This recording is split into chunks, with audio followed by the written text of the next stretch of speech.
Hey, it's Speedro Guy, and I'm doing Gengar today, along with Flygon. If you haven't seen that, it might be worth seeing.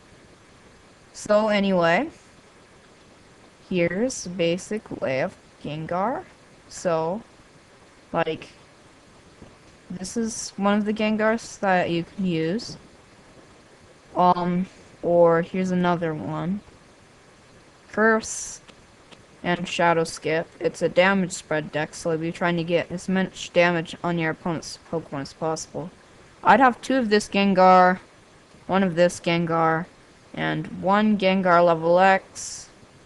Or you could have two, but I recommend just one, and Premier Balls are good. Or if you have one time Space Distortion. So anyway, this is the Ghastly you'll use, and you'll memory bear it, or some people like to do is use Spiritomb. Spiritomb isn't my favorite Pokemon, but I have to admit it's very good with these kinds of decks. You'll be mostly playing supporter cards. If not, you'll be using more like all sorts, like special energies with Spiritomb are pretty good, like call energies. And Darkness Grace is pretty good.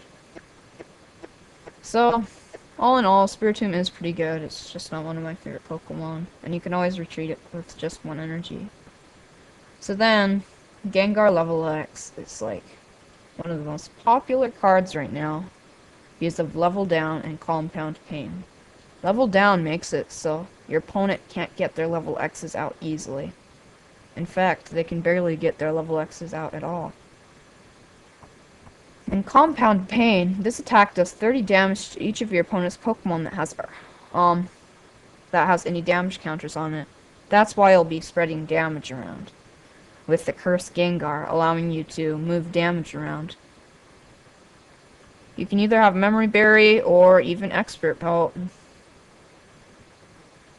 I would recommend Expert Belt if you're using this Gengar, but I like putting Gengar level X on this Gengar right here. Fainting Spell, you get knocked out, your opponent might get knocked out too. It's pretty good. So then anyway, other cards you'll use is this Alakazam. Once during your opponent's turn, when your opponent's Pokemon uses any Poke Powers, you may discard 2 cards from your hand and prevent all effects of that Poke Power. That means you can make them stop using things like Cosmic Power from Claydol, or even other ones, like for Speedro decks like mine, for instance. You can completely make your opponent's strategy fall apart just by this Alakazam.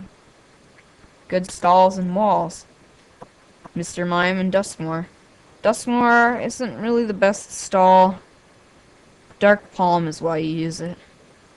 It makes it so your opponent can't have too much Pokemon out.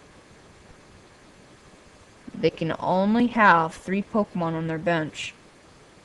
For some Pokemon like Flygon decks, that can be really bad for them. Anyway. So then, Mr. Mime's Airy Wall.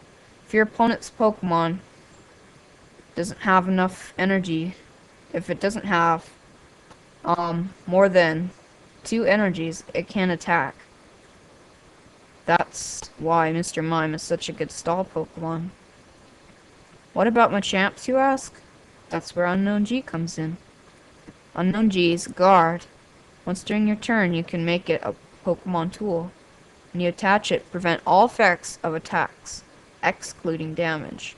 But there's a funny thing about Takeout that I've learned. If it's a basic Pokemon, instead of doing damage, that Pokemon is now knocked out. So it wouldn't be doing damage at all. And it wouldn't be automatically knocking it out. So that's about it for my deck article. So comment, subscribe, and I'll be seeing you guys later. So, bye.